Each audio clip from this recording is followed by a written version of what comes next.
Gagawa tayo ng Moisty Ube Chiffon Cake.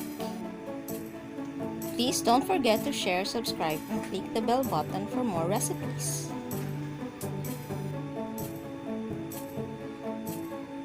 Napakaganda ng ating Ube Chiffon Cake at Moisty. Soft, fluffy, at napakasarap ng ating Ube Chiffon Cake.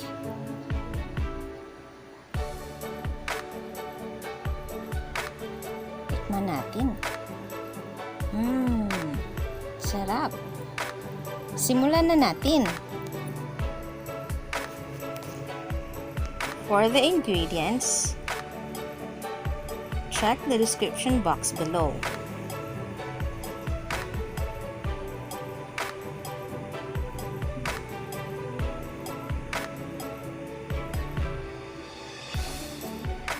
Una, preheat oven by 170 degrees Celsius. Lagyan natin ng tubig yung pan. Konting tubig lang. Dahil gawin natin yung Baine method of baking. At simulan na natin ang mga mixtures natin. Una, separate natin ang egg yolks from the egg whites.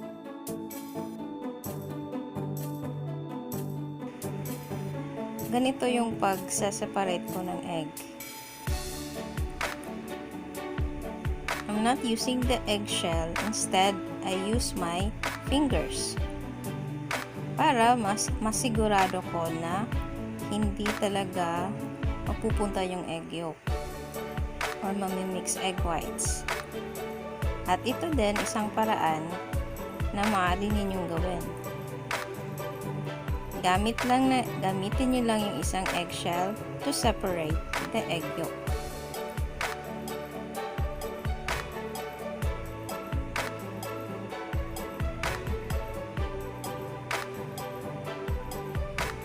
Ayan. Handa na ang ating pangmirang at yung tatlong egg yolks natin para sa wet ingredients. For the wet ingredients, ihalo lang natin yung oil, milk,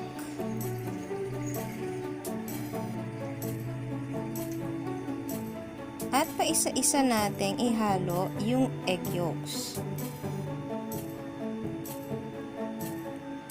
I-mix natin. Paisa-isa. At pagkatapos ay i-add na natin ang ating ube flavoring. Gamit ko po ay McCormick brand.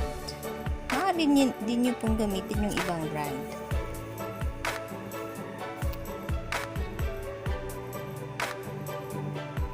Pag natapos na nating haluin ang wet ingredients, ihalo naman natin ang mga dry ingredients.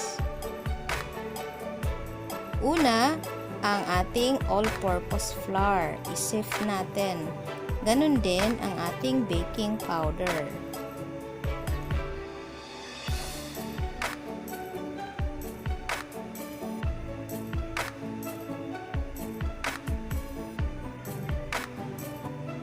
Ihalo na rin natin ang salt, sugar, at CRV ube powder. Brand po yung CRV. Po yung brand na gusto ko para sa ube powder. Ito. And then add the wet ingredients. Mix them using your whisk until it is all combined.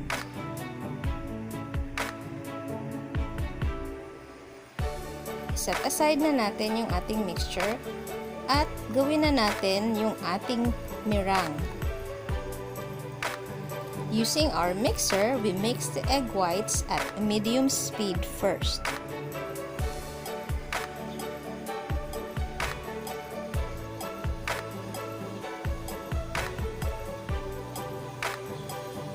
When it's starting to get foamy, gradually add the sugar. Paunti-unti lang po. Huwag po lahat ilagay.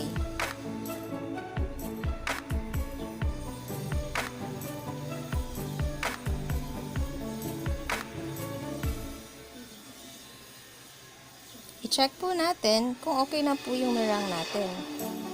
Ayan, medyo soft pa po siya. So, mix again for 2 to 3 minutes in high speed na.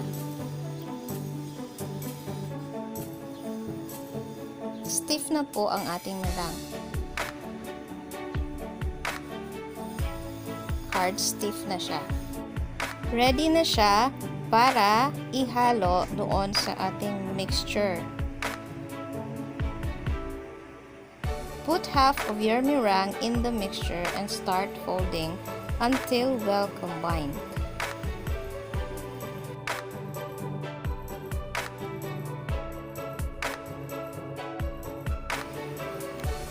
Sa paghahalo, gamitin po natin yung spatula at cut and fold po yung ating pag-fold niya.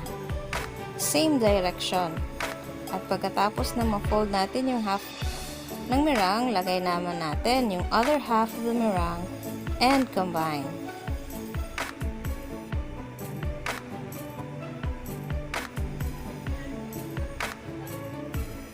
I-combine po natin ng maigi hanggang lahat po ay makombine. At pagkatapos, handa na natin ang ating baking pan na 5x4 pan at yung excess ng ating butter ilagay natin sa 5x3 pan.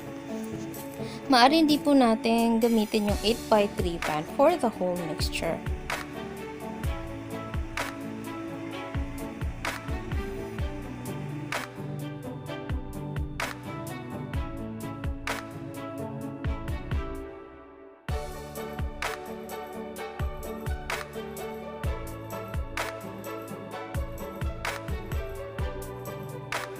Ayan, kunan lang po natin ng hangin yung ating butter.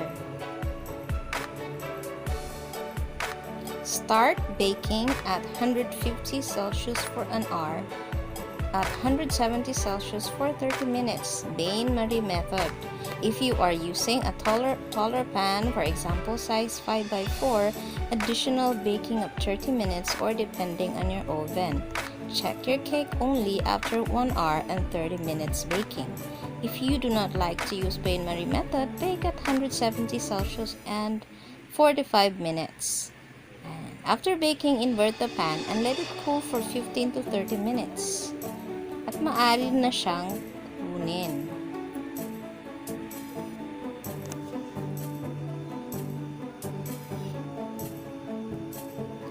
Tapos na ang ating Ube Chiffon cake. Ayan. Napakaganda at makinis. Try natin siyang i-cut.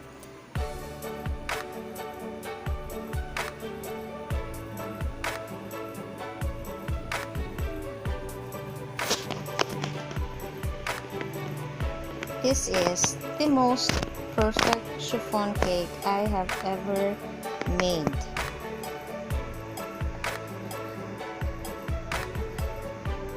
I hope nagustuhan po ninyo ang recipe natin at makakatulong to sa business ninyo. I put a yellow frosting for this chiffon cake topped with cheese. Perfect na perfect ang lasa nito. Maaari din po kayong gumamit ng iba pang frosting like whipped cream.